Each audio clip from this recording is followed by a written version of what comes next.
प्यारे विद्यार्थियों, पिछले वीडियो में हम लोगों ने नए समास, द्वंद्व समास और द्विगु समास के बारे में पढ़ा था। वीडियो में हम लोग आगे के समास और उसका विग्रह करना, उसको कैसे पहचानेंगे, ये सब देखेंगे।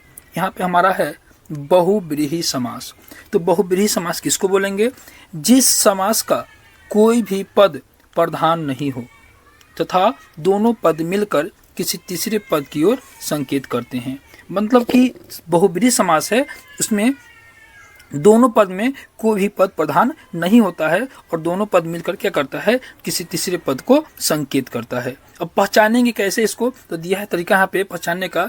इस समास से बने शब्द पर्यायवाची शब्द होते हैं। जितने भी शब्द होंगे क्या होंगे? पर्यायवाची शब्द। जैसे समझेंगे यहाँ पे दिया है पीताम्बर। पीताम्बर मतलब विष्णु जी, ठीक है। विष्णु का पर्यायवाची होता है पीताम्बर। तो आपसे पूछे कि पीताम्बर में कौन समास, तो लिखेंगे बहुव्रीहि समास। आगे हमारा दिया है उदाहरण लंबोदर। लंबोदर मतलब गणेश जी। तो कौन समास हो गया आपका? बहुव्रीहि समास। अगला हमारा है गजानन है। गजानन मतलब गणेश जी।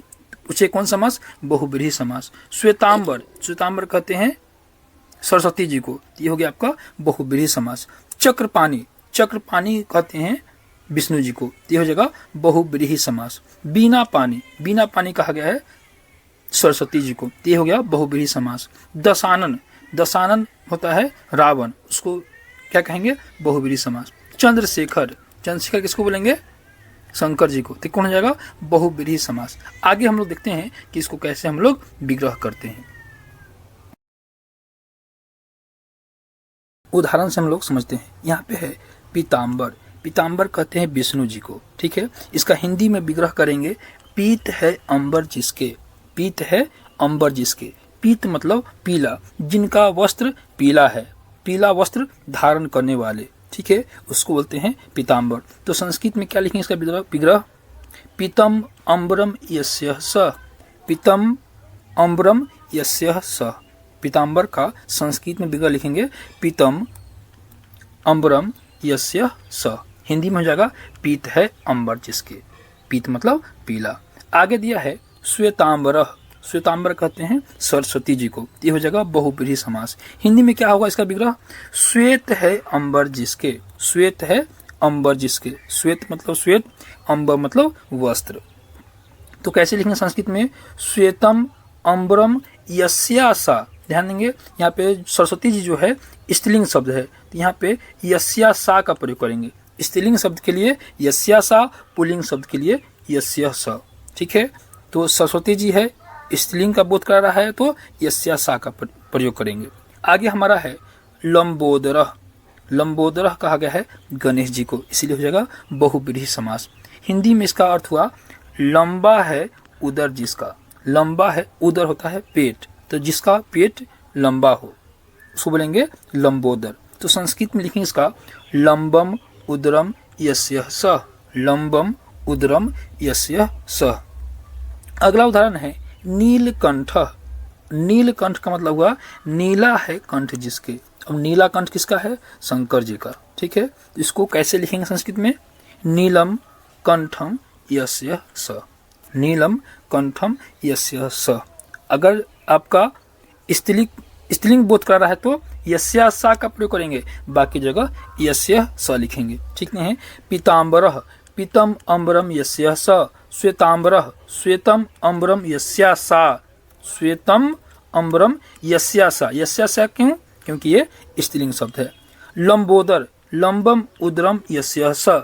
नीलकंठः, नीलम कंठम यस्य स। और भी एग्जाम्पल्स हमको देखते हैं। आगे देखते हैं। अब दिया है चक्रपाणी। चक्र पानी, पानी मतलब होता है ये पानी, ये पानी होता है हाथ, ठीक है, और ये पानी होता है जो हम लोग पीते हैं, ठीक है। तो यहाँ पे पानी लिखा हुआ है। चक्र पानी मतलब जिसके हाथ में चक्र है, ठीक है। चक्र है हाथ में जिसके, इसका विग्रह हुआ, बोलते हैं विष्णु जी को, ठीक है। संस्कृत में क्या लिखेंगे?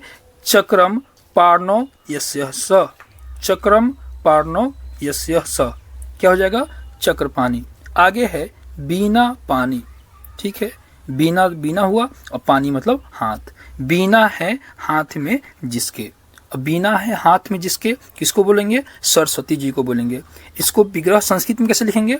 बीना पार्णो यस्याः सा, स्त्रीलिंग बोध हो तो यस्या सा, क्या लिखेंगे? बीना पार्णो यस्या सा। आगे हमारा है चंद्रशेखर। चंद्र मतलब चंद्रमा और शेखर मतलब सिर, ठीक है। चांद है सिर पर जिसके, किसको बोलेंगे? शंकर जी को। विग्रह क्या लिखेंगे? चंद्र शेखरे यस्य स, यहाँ पे स होगा। चंद्र शेखरे यस्य स, चंद्रशेखर। आगे हमारा है दशानन। दस हो गया, आनन हो गया सिर, मतलब 10 आनन है जिसके। रावण को बोलेंगे, इसको लिखेंगे 10 आननानि यस्य स, 10 आननानि यस्य स, क्या कहेगा? दशानन। फिर से एक बार तेजी में देखते हैं इसको हम लोग। यहाँ पे दिया है चक्रपाणि, क्या लिखेंगे इसको? चक्रम पार्णो यस्य स, बीना पानी, बीना पार्णो यस्या सा, चंद्रशेखर, चंद्र शेखरे यस्य स, दशानन, 10 आननि यस्य स। तो ध्यान देंगे जितने भी पर्यायवाची शब्द का बोध होगा सबके सब बहुब्रीहि समास होगा। चक्रपाणि विष्णु जी को बोलते हैं, बीना पानी सरस्वती जी को बोलते हैं, चंद्रशेखर शंकर जी को बोला जाता है और दशानन रावण को बोला जाता है। तो सबके सब क्या है? आपका बहुब्रीहि समास है। आगे हम लोग बढ़ते हैं। अब आगे देखते हैं हम लोग अव्ययी भाव समास। कौन है?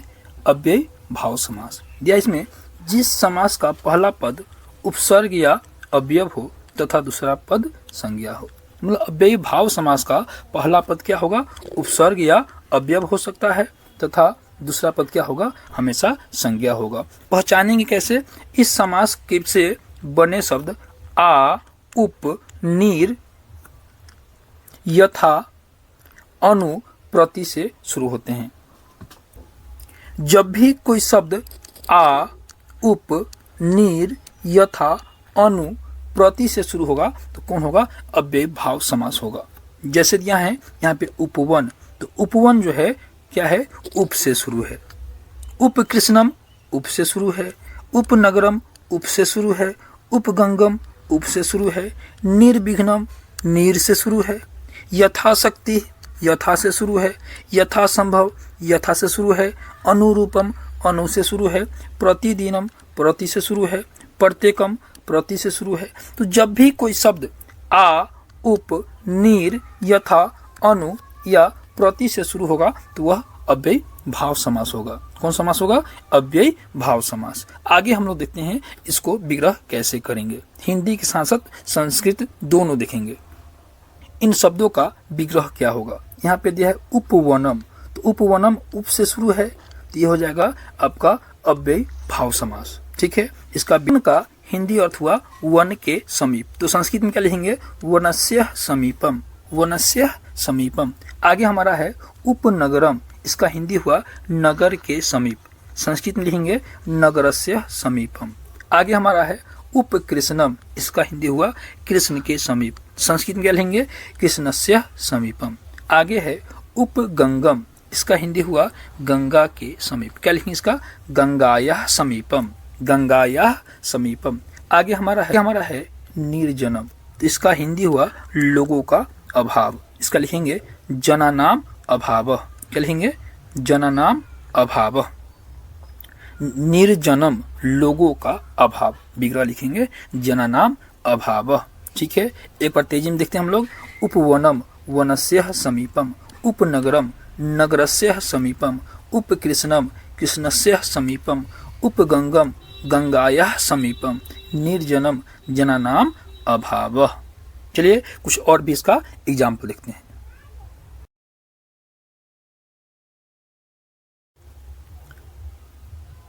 अगला हमारा दिया है यथाशक्ति, यथा से शुरू है, अव्ययी भाव समास होगा।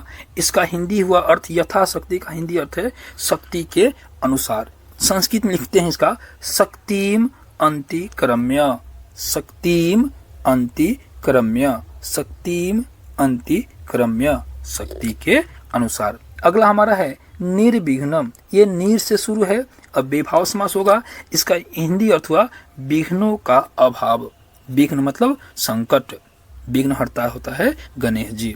यहाँ पे सवाल है हमारा निर्विघ्नम, क्या अर्थ हुआ उसका? विघ्नों का अभाव। संस्कृत में लिखेंगे इसको विघ्ना नाम अभाव, विघ्ना नाम अभाव।